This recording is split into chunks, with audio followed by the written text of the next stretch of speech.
Hi, we are Zach and Jody Gray, and we are now going to cover the steps of getting custom white balance in your camera using the ExpoDisc. Yeah, and we highly recommend that you guys watch all 5 of the different videos that we put together, because that's going to help you to learn how to use it in any given lighting situation and maximize the results that you're going to get out of the ExpoDisc. Now we're going to go through the steps of getting custom white balance right in your camera. So we're going to have Meredith, our model, come on up. Thank you. So step number 1 is in our camera, we want to make sure that it's set to custom white balance. So make sure that you're in your manual and checking that out so you know how to do it for your camera body. Step number 2 is you are going to stand where your subject will be standing. So we kind of scoped out the area and we know that we want to shoot Meredith right here. I'm going to be standing over there where the camera is, shooting this way. So what we want to do is we want to stand where our subject is or is going to be. Sometimes we'll do this before they come on over. And we're going to put the ExpoDisc over our lens and point it where we're going to be shooting from. The next thing that we need to do, step 3, is we need to get a good exposure. So make sure that you check the following video where we talk about how to get an exposure with the ExpoDisc. So make sure to watch that. But once we have our correct exposure, now we are going to simply take a shot.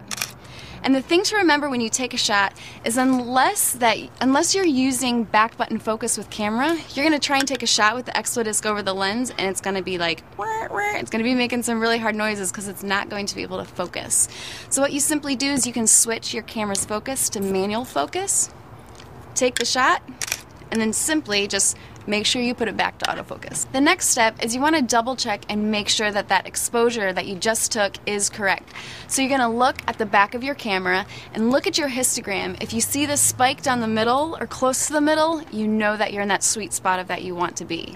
The next thing of what you're going to do is you're actually going to apply that color in your camera. From Canon to Nikon users, the process varies, so make sure that you check your manual on how to apply that custom color right in your camera.